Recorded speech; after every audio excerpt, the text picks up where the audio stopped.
Genesis 14, verse 13, Abraham steps on the scene. Being a descendant of Shem, which is a fact, means Abraham too was black.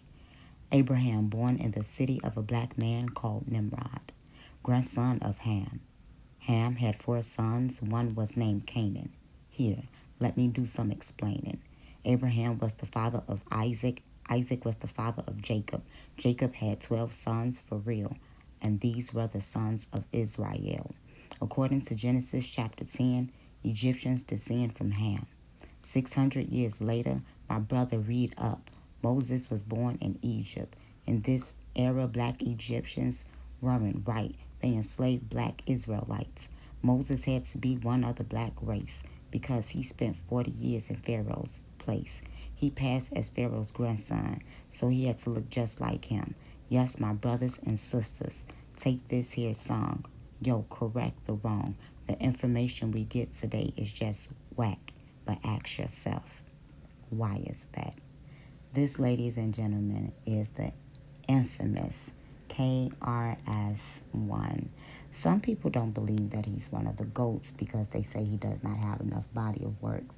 Other people believe that this song alone, as well as the decorum and the way that this man carries himself in hip-hop society, has deemed him as one of the greatest rappers to live, according to some of the conscious community, specifically the Israelites, and we see why from this message.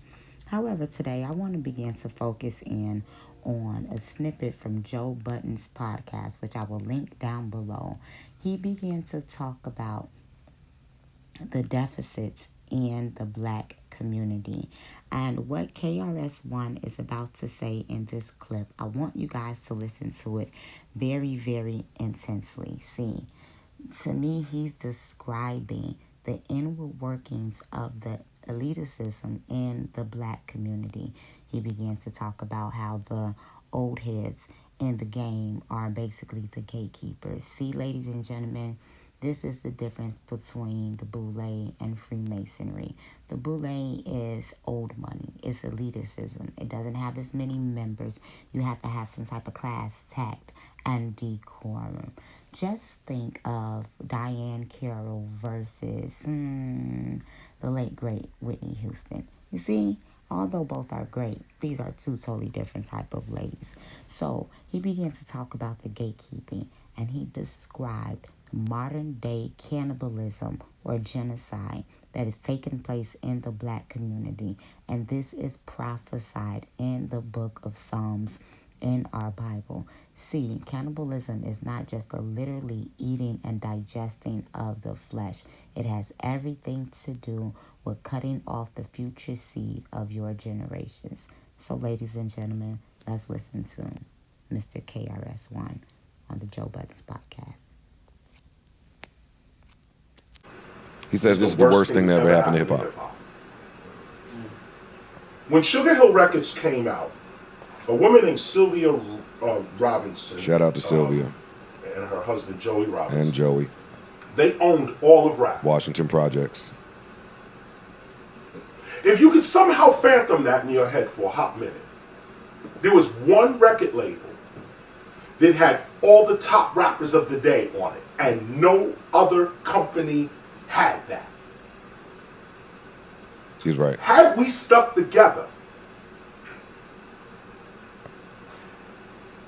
black people would not be in this situation. They say hip-hop is a $10 billion culture every year. That's black people money we should be having. No, Joe But black Budden. people rejected us and lost $10 billion a year. $10 billion a year gone. Whole dream of Dr. King gone. Take it up now to Sugar Hill Records. All the greatest hip-hop acts are on the label. But they're not getting treated right. Black people are ripping off black people. I say this respectfully because I'm talking about our parents. These are older blacks ripping off the talent of younger blacks. Respectfully. KRS, Scott LaRock, Boogie Down Productions, B-Boy Records, black men are taking advantage of young black talent. B-Boy Records was owned by black people, older black men from the 50s and 60s. You would think, after everything we went through in civil rights, you see a young man coming up, he calls himself Knowledge Reigns Supreme. And he's trying to come up, he's homeless, he's in the street, but he's talking that blackness. And you see he got a crowd around him.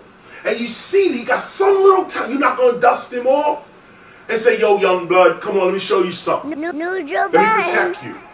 No, they were the first ones to come in. Rip off me and Scott LaRock for the Criminal Minded album. Classic. To this very day, black folks Classic. still ripping me off for the Criminal Minded album. To this very day. Because I'm already a wealthy person, I really don't care. So I allow black folk to eat off the album. I allow bootleggers to eat off the album. I allow people to do that. It doesn't bother me.